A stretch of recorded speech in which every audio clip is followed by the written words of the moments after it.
Et elle envisage, et elle l'a dit au président, au vice-président, qu'elle souhaite vraiment, elle a initié un projet, et avec le chef d'établissement, eh bien, il pense venir en fin d'année, à la clôture des manifestations. Donc je pense qu'au-delà de la Guadeloupe, eh bien, c'est vraiment ce que nous souhaitons. Merci beaucoup à vous tous. Merci encore. Je vais demander à notre collègue du conseil départemental qui représente Madame Borel-Lincertin de prononcer son discours.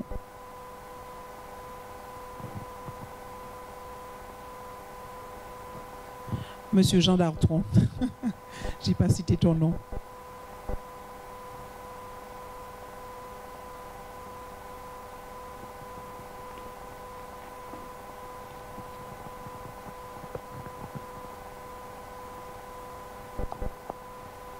Bien, bonsoir à toutes et à tous. Salut particulier à Monsieur le vice-président, représentant le président de la région, mon cher Georges.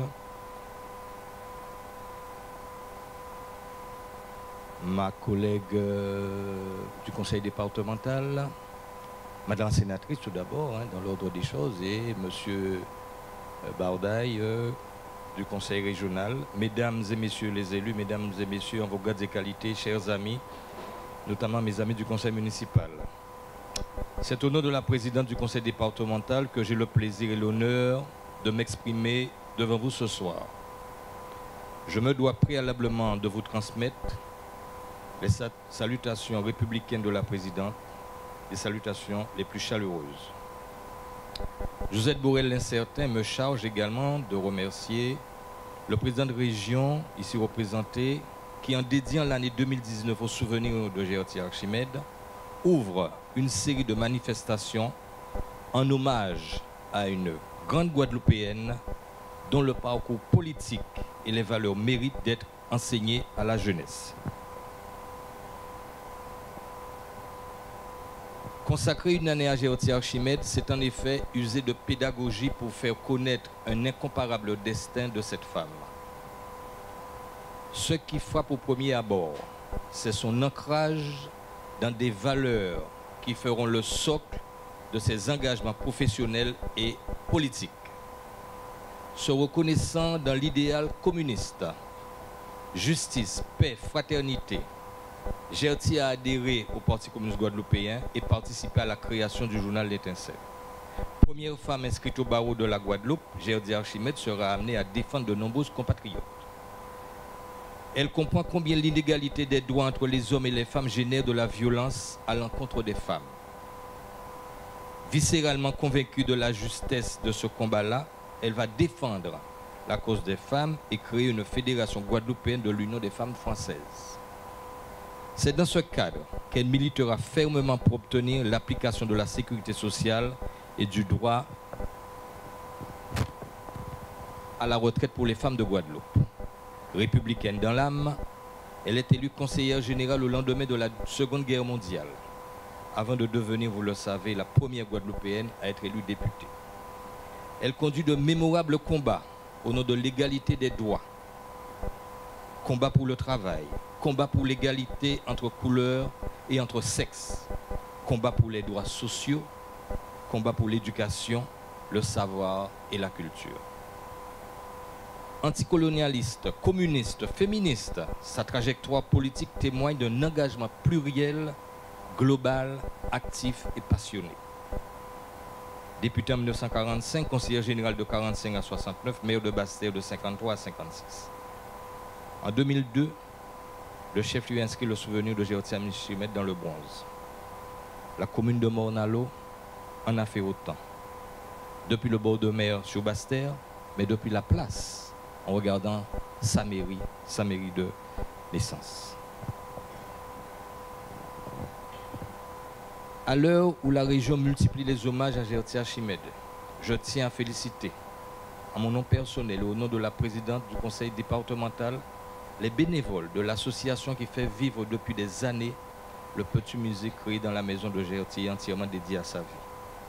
Alors oui, 2019, année Gertier Archimède, pour nous rappeler qu'aucune société n'évolue sans l'engagement de ses membres. Ici, en Guadeloupe, la leçon nous est donnée par une femme. Et quelle leçon? Leçon de courage, d'engagement dans la vie locale et nationale. Leçon d'humanisme.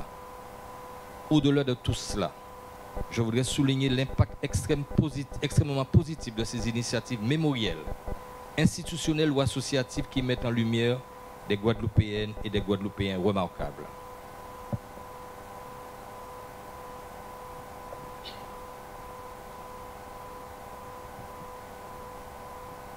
Impact positif sur nos citoyens pour la fierté que ces éclairages confèrent dans leur cœur. Impact positif pour ce qu'on appelle l'estime ethnique de soi. Cette source de plaisir qui fait écho à la conviction absolue de Gertie Archimède. Tous égaux. Merci au nom de la présidente du conseil départemental. Merci, chers collègues du conseil municipal, Jean Dartron, conseiller départemental représentant la présidente du conseil départemental, Madame Borel L'Incertain. Nous saluons l'arrivée du conseiller régional, Monsieur Jean Bardaille, de Madame la députée de la 2e circonscription, Madame Justine Bénin, de Madame la présidente de l'Union des femmes guadeloupéennes, Madame Katie Lombion. Voilà, au fur et à mesure, je vais accueillir ceux qui arrivent.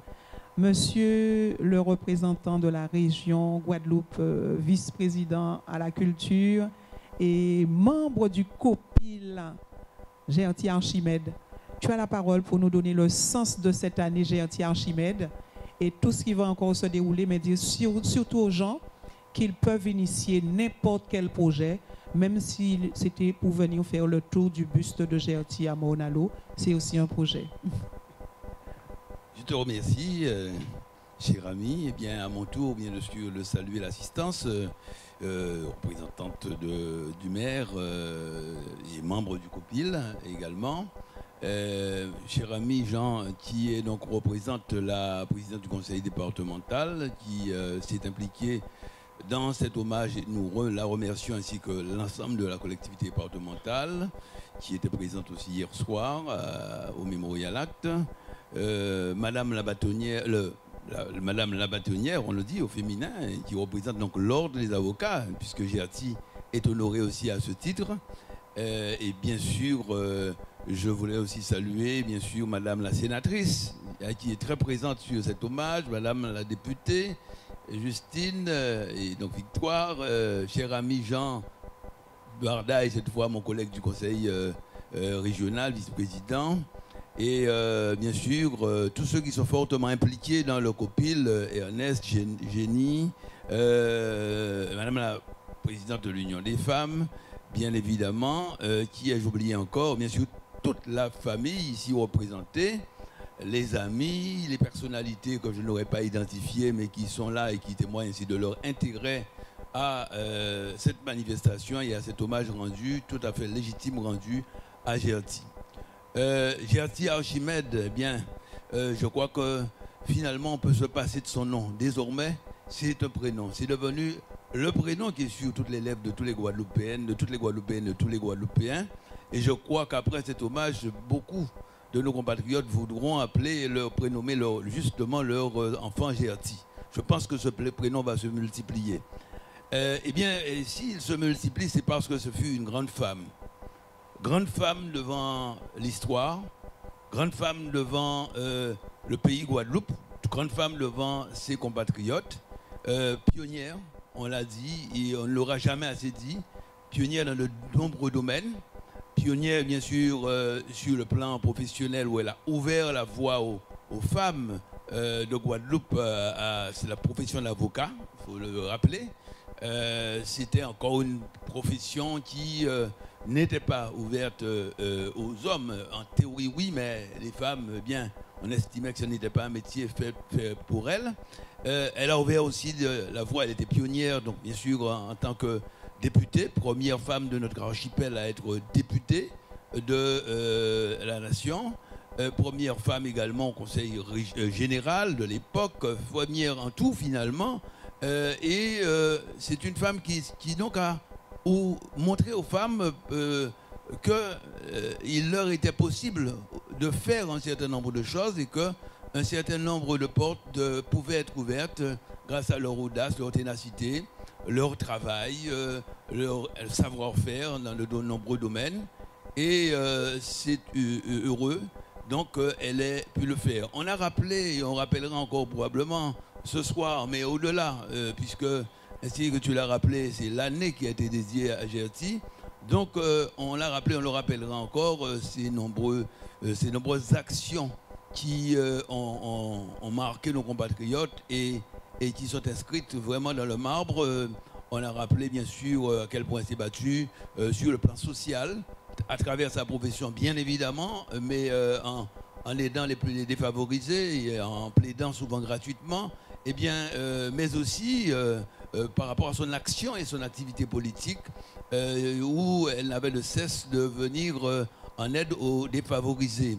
On l'a rappelé aussi dans sa vie de tous les jours à quel point elle était d'une grande générosité, d'une grande bonté. Donc, tout la prédestinait finalement à adhérer à un parti qui avait fait justement de la lutte contre la pauvreté, la lutte contre la misère sociale, pour l'épanouissement de l'être humain, son credo, savoir le Parti communiste guadeloupéen à qui elle a dédié sa vie. Elle a dédié sa vie de femme et sa vie également tout court, puisque finalement elle a mené tellement de combats qu'épuisée, elle est morte un 15 août 1980, comme chacun le sait désormais, après avoir mené d'énormes combats, y compris sur le plan international, où elle n'a jamais manqué d'aller prêter sa voix à ceux qui étaient frappés par la répression coloniale, à ceux qui aspiraient à davantage de liberté et voulaient le faire savoir. Elle a prêté sa voix, elle a plaidé dans un très grand procès, y compris sur le continent africain, pour pouvoir justement, c'est à l'époque qui précédait, notamment les époques qui précédaient les indépendances, eh bien, il a fallu effectivement mener d'énormes combats, y compris sur le front judiciaire. Eh bien, Gerty était de celles qui apportait sa contribution, pour ces combats-là aussi. Donc, pour toutes ces raisons-là, il était normal que le Conseil régional, qui a décidé justement de lancer un grand chantier sur le front de la mémoire collective, pour constituer une véritable mémoire collective, eh bien, retienne Gerty pour l'année 2019, qui est l'année de son 110e anniversaire de naissance. Et donc, à travers cette manifestation d'hommage annuelle, eh bien, nous entendons à la fois raviver la flamme du souvenir, c'est un peu le rôle des manifestations d'hommage, et également apporter des connaissances à la population à travers les différentes manifestations qui vont se dérouler au cours de l'année. Et hier soir, nous en avons eu la preuve, puisque beaucoup de gens ont découvert ou redécouvert Gerty, sous disant qu'ils ne connaissaient pas. Et donc, c'est donc aussi le but de ces manifestations, d'aider à nos compatriotes de mieux comprendre, d'aider nos compatriotes de mieux comprendre et de mieux connaître bien nos grands hommes et nos grandes femmes, ceux qui ont marqué notre histoire. Donc, c'est cela, à travers la manifestation d'hier, à travers celle d'aujourd'hui, puisque des témoignages seront faits tout à l'heure, à travers des colloques, bien évidemment, pour répondre un petit peu à ce que tu me disais, à savoir qu'est-ce que nous avions envisagé. Donc, c'est tout cela.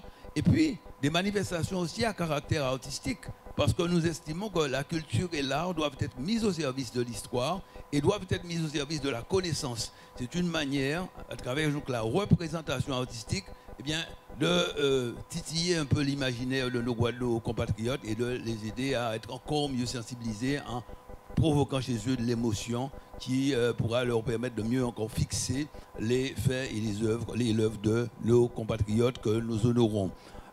Nous, pour finir, je te dirais que nous envisageons aussi de réaliser ou d'aider à la réalisation d'un documentaire sur Gerty, parce qu'il est important que nous puissions constituer des archives aussi. Nous non plus, nous ne sommes pas éternels, et il est important que les générations à venir puissent trouver des traces de la vie de ces grands hommes et ces grandes femmes, et qu'aujourd'hui, nous voyons que nous manquons bien souvent d'archives sur un certain nombre de personnages de notre histoire. Donc il est important qu'à nous, à notre tour, nous puissions constituer des archives visuelles, audiovisuelles, Et c'est donc dans ce sens-là que nous allons aussi accompagner à la réalisation d'un documentaire. Voilà donc ce que le conseil régional par ma voix voulait dire ce soir, bien évidemment avec mon collègue Jean Bardaille et aux côtés de mon collègue Jean Dartron, n'est-ce pas, pour la collectivité départementale, comment nous faisons la grande union finalement pour pouvoir au niveau de la Guadeloupe,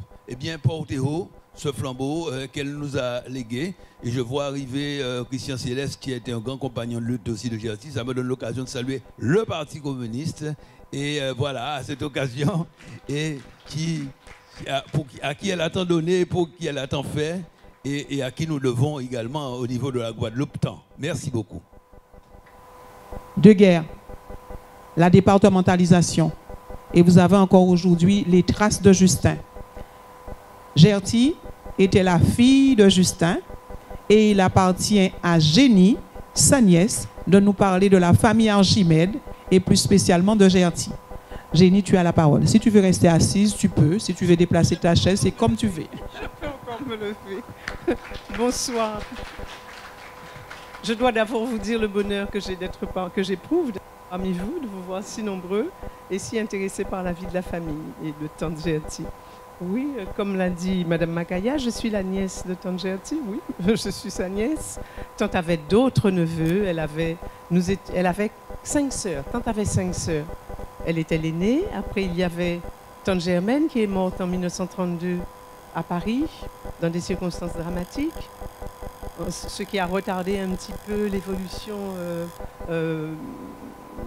la scolarité de Tante en quelque sorte, enfin l'évolution universitaire de Tante Gerty, puisque les parents ne voulaient pas trop qu'elle parte. Ensuite, il y avait Tante Raymonde qui est entrée en religion. Il y avait Madame Tante Guy, Madame des Remparts, qui a eu 2 enfants, donc 2 neveux de Tante Gerty, Alain et Nicole. Ils n'ont pas pu. Nicole est en France. Alain, il n'est pas là. Et après, il y avait ma mère qui était la dernière. Et ma mère a eu ses enfants dans des conditions un peu particulières. Mon frère et moi-même, mon petit frère et moi-même. Elle a eu un autre enfant après. Elle a épousé le père de son autre enfant, qui était notre frère. Elle est devenue Madame Tomiris. Mais comme nous n'avions pas de père, mon frère Jean-Jacques et moi-même, Tante Gerty nous a élevés. Elle nous a élevés avec nos grands-parents. J'ai eu l'occasion de vivre à Ornalo et c'est émouvant pour moi d'être par ici parce que ça me rappelle mon enfance. Et donc, nous avons été élevés par Tante Gerty et par nos grands-parents. Je vais vous parler un petit peu de Tante Gerty, mais bon, Madame Makaya a dit quelque chose de très important. Tante Gerty a vécu dans une atmosphère d'effervescence politique. Hein. Grand-père a été maire très longtemps, 35 ans, c'est énorme. Il était proche de personnages politiques comme Achille René Boisneuf, ils étaient vraiment très proches. La famille maternelle de Tante Gerty, les Tamarins, eux aussi avaient une activité politique importante. Donc Tante a vécu dans tout ça et ce n'est peut-être pas par hasard qu'elle est devenue ce qu'elle est devenue. Mais j'aurais aimé donner la parole à un de mes cousins. Entre parenthèses, j'ai vu d'autres cousins arriver là, André, Monsieur Cornélie, j'ai vu d'autres cousins arriver. Mais j'aurais aimé donner la parole à mon cousin Gérard, qui regrette que nous n'ayons pas abordé quelque chose. Et il a raison, quelque chose de très intéressant. Gérard, s'il te plaît, sois gentil. Voilà, tu vas parler de ça. Parce que je vais vous présenter Gérard, c'est le généalogiste de la famille. Il est en concurrence avec M. Rogers, un petit peu. Hein. Vous pouvez vous adresser à lui si vous avez besoin de renseignements. Je te donne. Merci beaucoup. C'est une grande surprise pour moi qu'elle me passe la parole. Ce n'était pas prévu. Voilà. En fait, j'aurais souhaité mettre un peu une lumière sur le grand-père de Gerty, qui était Saint-Jean Archimède. Saint-Jean Archimède a été esclave pendant 20 ans et libéré de la servitude en 1848. Il appartenait à M. Aymar de Jabrun. Et donc, c'est le 12 septembre 1848 à 10h du matin que l'officier d'état civil, M. Saint-Cyr, lui a donné comme nom, pris dans le dictionnaire, Archimède. il est devenu Archimode Saint-Jean. Donc je pense que c'est important de jeter un œil, parce qu'il a quand même subi le fouet pendant une bonne vingtaine d'années, parce que quand on l'a libéré de l'esclavage, il avait environ 20 ans. Et nous avons des parents encore qui sont avec nous, mon oncle, ma tante, dont c'est leur grand-père. Donc ce n'est pas une histoire ancienne dont il ne faut plus parler. C'est encore très présent dans la mémoire de beaucoup. Donc c'est ce que je voulais simplement dire. Et Saint-Jean mérite vraiment d'être applaudi. Voilà. Je te repasse le micro. Oui. Il m'a appelé hier soir ou ce matin. C'est ce matin que tu m'as appelé pour me parler de ça. C'est vrai que nous n'avions pas... je n'ai pas tellement l'habitude d'avoir le micro. Et comme je dis, quand je parlais à mes élèves, je n'avais pas de micro. Donc je crois que c'est très important ce qu'il nous a dit. Et nous ne devons pas oublier ça. Évidemment, on n'a pas à ressasser, mais on ne doit pas oublier. Parce que ça nous a construit aussi, ça a fait de nous ce que nous sommes. Bon, est-ce que vous... Je vais vous parler de Tante. Bon, Tante était quelqu'un de très occupé, hein, très occupé. Entre ses activités politiques, ses activités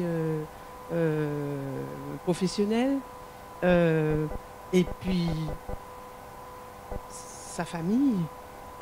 Elle n'avait pas beaucoup de temps pour elle. Elle n'avait pas tellement de loisirs. Hein. Je n'ai jamais vu Tante sortir beaucoup, mais enfin bon. Elle s'occupait beaucoup de la famille.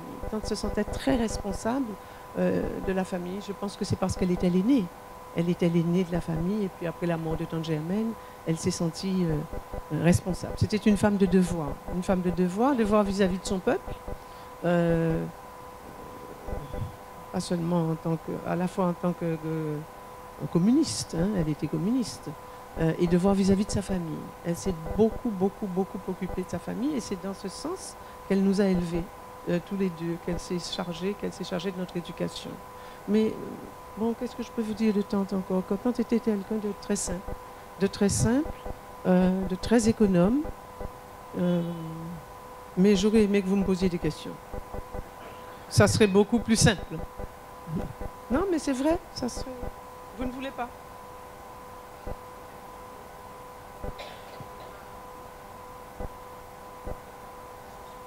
Oui. Quand on aura fait le tour de Gertie dans sa vie professionnelle, dans sa vie sociale, dans sa vie politique, dans sa vie familiale, peut-être que là, les gens vont pouvoir faire le lien et poser plus de questions. Alors, est-ce qu'il y a des questions? Oui, ils ne sont pas encore prêts. Bon, Tante a passé une grande partie de sa vie au Morne-à-l'Eau. Ensuite, parce qu'elle ne pouvait plus, au Morne-à-l'Eau, il n'y avait pas d'école secondaire. Alors elle a fait 2 ans. Elle est restée 2 ans dans la même classe, 2 ou 3 ans. Et finalement, on l'a envoyée avec Tante Sette, une parente, à Pointe-à-Pitre. Bon, elle a eu son baccalauréat, assez difficilement d'ailleurs. Assez difficilement, alors qu'elle était, et je lis ça dans le livre de Madame Danette, hein, de Lucie Julia, elle a dû le repasser plusieurs fois. Alors, bon, peut-être que c'est parce que grand-père était un homme politique, mais enfin, c'était peut-être aussi parce qu'elle s'était trompée. Enfin bon, bref.